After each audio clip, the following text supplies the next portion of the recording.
advokat itu kan satu penegak hukum Iya. berdasarkan undang-undang advokat. Kedua ada kode etik Iya. di dalam advokat gitu ya. Nah jadi sebetulnya lawan advokat itu kalau di dalam kasus pidana bukan polisi, bukan jaksa, Iya. bukan hakim, Tapi tapi klien kita sendiri. Gitu iya, kan, iya, iya. baik dari kasus pidana maupun kasus perdata. Iya, iya. Terus advokat ini punya hak untuk mengundurkan diri, mendampingi klien ketika bertentangan dengan hati nuraninya. Gitu kan. Nah, Iya, iya. artinya kalau seorang Mr. D ini mengaku kepada lawyernya bahwa sebenarnya gua dong pelakunya, gua ingin menerangkan bahwa pelakunya itu selain gua tuh ada lagi orang lain yang akan gua jelaskan, gua menjadi beban hidup, nggak bisa tidur dengan memendam kasus ini. Jadi kalau lawyer yang ingin menjolimi orang lain, tentu dia akan mengatakan jangan, jangan dibuka, udah, lu tutup aja rapat-rapat. Mungkin akan seperti itu, tetapi kan saksi itu yang saksi mahkota kan yang begitu, bukan saksi yang sifatnya testimoni audito gitu kan. Jadi saksi ini melihat sendiri, mendengar sendiri, merasakan sendiri. Kalau Danu memang dia posisinya saat ini sudah menjadi tersangka, berarti dia itu sudah dianggap dikantongi alat buktinya oleh kepolisian minimal 2 alat bukti. Dan ketika dia posisinya jadi saksi, itu kan mendengar sendiri, melihat sendiri, dan dia merasakan sendiri, melakukan sendiri kalau dia sebagai posisinya sebagai pelaku kan seperti itu. Betul, iya. Gitu, Om Hai. Nah, gini ya, ini kembali terkait persoalan pengacara atau kuasa hukum, terutama di dalam konteks kasus Subang.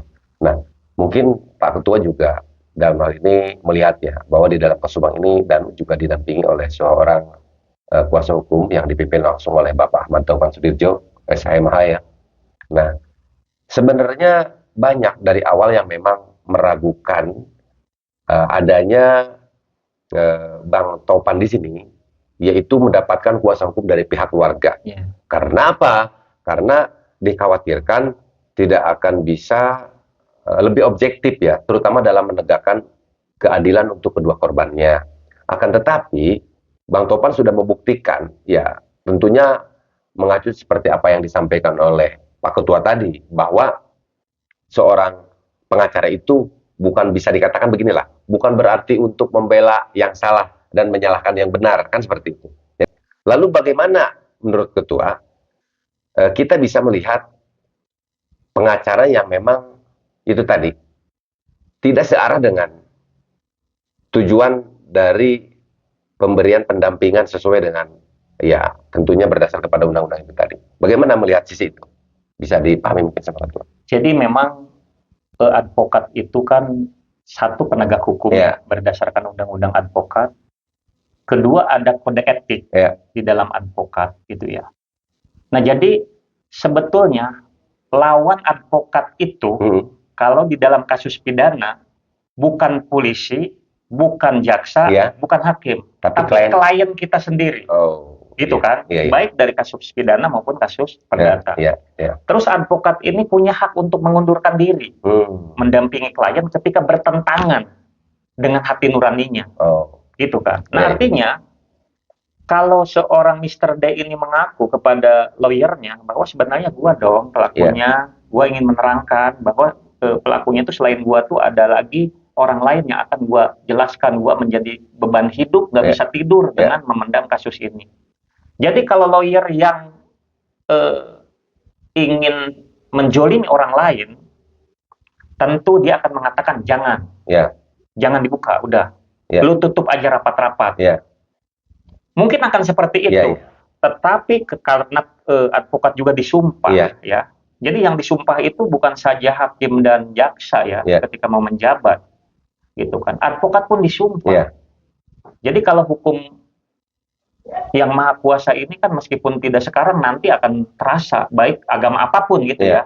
Nah tetapi tadi ketika kliennya ingin menerangkan yang sebenarnya apa yang terjadi, advokat harus mensupport. Kan tadi fungsi advokat itu memang membela, tetapi pembelaannya itu adalah menempatkan seorang tersangka atau seorang terdakwa terhadap perbuatan yang dia lakukan. semisal di kasus pembunuhan nih, kalau Danu hanya ngegotong aja, misalkan nih, sebelum-sebelumnya tidak tahu, dia sedang lewat karena saudaranya, Dek kesini ikut menggotong. Artinya masa orang menggotong saja mau dijadikan pasal yang berat misalkan hukumannya. Nah ini peranan advokat itu seperti itu. Gitu. Pasti ada klasifikasinya. Ada klasifikasinya gitu kan, ada konseptor gitu kan, yang intinya mungkin dalam yang ini ada otak, ada otak atau dalang, ada pelaku, ada orang yang turut membantu, turut serta. Ada orang yang mengetahui juga mungkin ya seperti itu. Nah itu, jadi artinya peranan advokat itu secara penjelasan undang-undang advokat itu seperti itu. Jadi bukan udah lu diam aja nggak usah dibuka gitu. Sebab ini ketika dibuka orang lain akan turut menjadi tersangka dengan kamu bareng-bareng. Artinya kan asas keadilan bagi korban ini kan kasihan ya.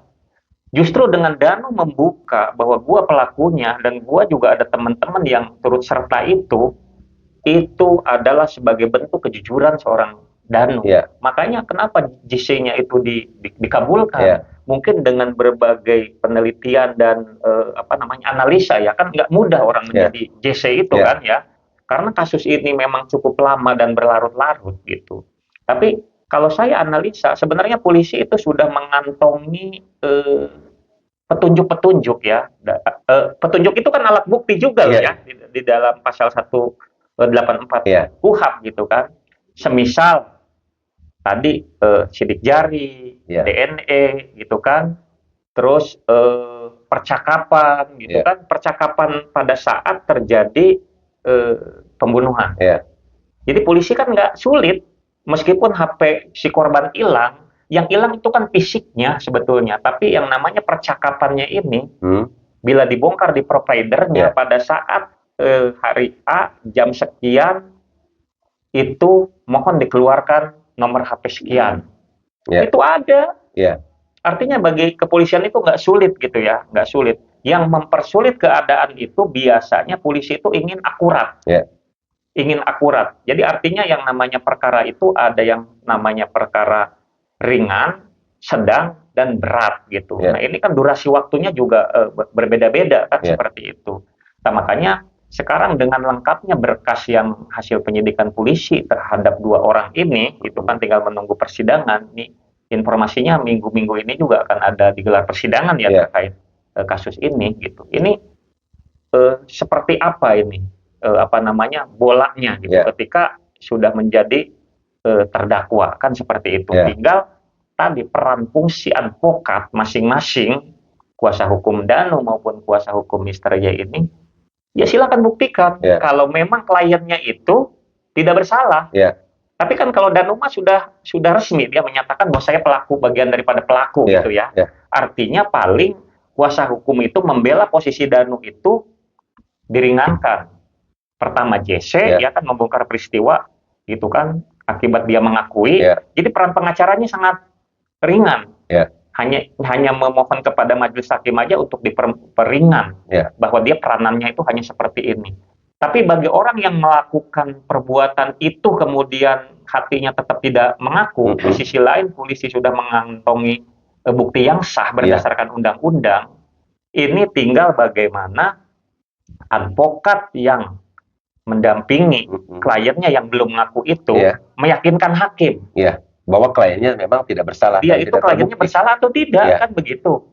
Gitu. Jadi hakim itu selain membaca berkas, tetapi di serangkaian peristiwa persidangan itu kan dibongkar. Dari obrolan saksi per saksi gitu kan terus gitu kan. Ada saksi yang dihadirkan oleh kejaksaan, ada saksi yang dihadirkan oleh pihak keluarga tersangka yang sifatnya the charge untuk meringankan. Kan seperti itu. Silakan itu perannya pengacara. Kan begitu. Kalau urusan hukum itu kan nggak bisa kita ini hanya sebatas ngomong tanpa bukti. Buktikan bahwa klien kita tidak bersalah. Pasti hakim akan melepaskan kalau memang didukung dengan alat bukti yang sah berdasarkan undang-undang. Kan begitu. Betul sekali. Nah, oke. Kita menarik kesimpulannya terkait hal itu dulu nih ya. Sangat jelas sekali apa yang disampaikan oleh Ketua. Berarti kalau nih intuisi atau analisa atau cara pandang Ketua nih sebagai praktisi hukum juga, kalau melihat ini kan kita semua tahu, mungkin ketua juga mengikuti ya, opini tentang hal yang tadi sudah dibicarakan. Terus yang sekarang melihat bahwa faktanya di lapangan bahwa pihak kepolisian sudah menetapkan 2 tersangka, yaitu Pak Yosep dan Danu sendiri, dan sekarang sudah dilimpahkan juga pada Kejari Subang dan siap untuk disidangkan. Jadi kalau menurut intuisi ketua nih, kacamata ini sebagai praktisi hukum, itu lebih yakin kemana nih? Apakah yakin kepada penetapan tersangka yang sudah disampaikan ya dalam hal ini yang sudah dilakukan oleh pihak kepolisian, dan sekarang juga mungkin sudah menyangkut dengan 2 institusi, yaitu kejaksaan juga kan sudah menerima berkas perkara nih ya. Atau mungkin ada obrolan juga bahwa ya opini yang pro kontra ini gitu maksudnya terkait persoalan Danu nih. Ya, intuisi ketua aja ini, insting aja, naluri gitu. Naluri, walaupun memang ya yang namanya insting dan naluri kan bisa benar dan bisa salah. Gitu kan. Ini mah kan aduh sampai batuk nih saya ngomong ini nih. Bingung ngomongnya seperti apa. Ya mungkin apa yang saya sampaikan, insting ketua lebih mengarah kepada. Jadi kalau kita sebagai orang hukum itu sebetulnya tidak menggunakan insting gitu ya. Tetapi meskipun saya bukan pengacara tersangkanya. Ya ngelihat, maksudnya ngelihat fakta-faktanya aja sekarang. Misalkan sudah ditetapkan oleh pihak kepolisian, sudah misalkan apa namanya, gugatan pra peradilan misalkan ditolak juga. Terus sekarang sudah masuk kepada pelimpahan ke kejaksaan, sudah P21 gitu. Maksudnya ngelihat fakta itulah. Ya. Bukan berarti hanya mengandalkan insting. Jadi artinya saya tidak mengandalkan insting, tetapi mengandalkan analisa-analisa dari meskipun kita hanya melihat dari media massa gitu dari media massa gitu kan. Jadi memang kalau sudah diperkuat oleh institusi kejaksaan gitu kan. Ini kan bukan main-main, kasusnya kasus pembunuhan ya. Beda dengan kasus penganiayaan misalkan atau kasus pencemaran nama baik misalkan. Ini kasus pembunuhan ini memang kasus yang sangat luar biasa, lalu kepolisian juga bekerja keras sampai 1 tahun untuk dapat mengantongi 2 alat bukti.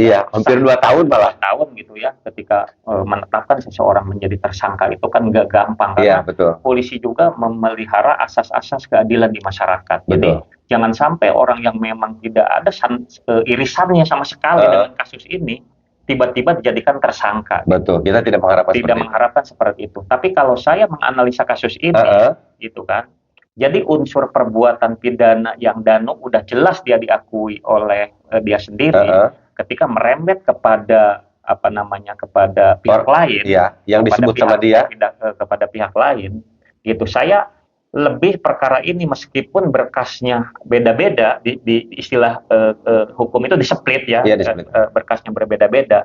Tujuannya kenapa diseplit? Untuk memudahkan sebetulnya. Jadi tidak satu paket. Peristiwanya satu paket para pelakunya, tapi berkasnya diseplit-seplit itu untuk supaya mudah. Artinya begini,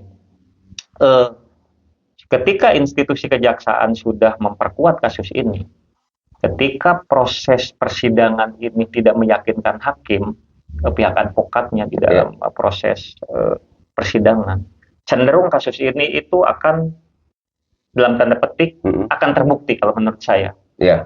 Gitu. Jadi dalam arti kedua-duanya itu advokat yang mendampingi pihak tersangka lain selain Danu gitu loh yang disebut tidak mampu meyakinkan hakim, maka akan seperti itu gitu. Apabila dalam tanda petik, apabila tidak mampu meyakinkan hakim bahwa dia itu bukan pelakunya, itu hakim tetap akan merujuk kepada berkas yang ada, gitu kan, yang telah dilegitimasi oleh kepolisian dan kejaksaan, kemudian di serangkaian persidangan.